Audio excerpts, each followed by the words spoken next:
வேலூர் மாவட்டம் காட்பாடி அருகே சொர்க்கால்பேட்டையில் வசிக்கும் 47 இருளர் குடும்பத்தினர் சட்டமன்ற தேர்தலை புறக்கணிக்க முடிவெடுத்துள்ளனர். அரசு வழங்கிய பட்டா நிலத்தில் வசித்து வரும் இவர்களுக்கு மின்சாரம், குடிநீர் மற்றும் கழிப்பறை போன்ற அடிப்படை வசதிகள் செய்து தரப்படவில்லை என்று கூறப்படுகிறது.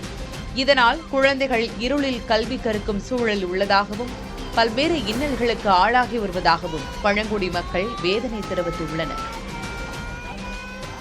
பசங்க படிக்கிறதுக்கு எல்லாத்துக்கும் எந்த ஒரு வசதியும் இல்லாமல் நாங்கள் எப்படி இருக்கிறது இந்த இருட்டில் அப்படின்ட்டு கேட்டு வர பெரிய அதிகாரிகளும் கேட்குறோம்.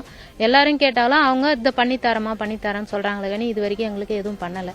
நீங்கள் இந்த ஓட்டு போடுங்க, நாங்கள் செய்கிறோம், அது செய்கிறோம், இது செய்கிறோம், தண்ணி உங்களுக்கு கொடுக்குறோம், அதை அவங்களுக்கு வீடு கட்டி தரோம், நல்லா வசதி செஞ்சு தரோன்னு சொல்கிறாங்க. அந்த நேரத்துக்கு சொல்கிறாங்க, மறுபடியும் ஒன்றுமே காணும். நாங்கள் போயிட்டு உட்காந்து உடனே தலைவரும் கண்டுக்கிறது இல்லை. நான் போய் கேட்டால் என்னப்பா செய்கிறோம்ப்பா, அது ஆயிடுச்சு, இந்த நாளைக்கு பண்ணுறோம், நாளைக்கு பண்ணுறோம் அப்படின்ட்டு ஏதாவது ஒரு இது சொல்லிட்டு போயிட்டே இருக்கிறாங்க.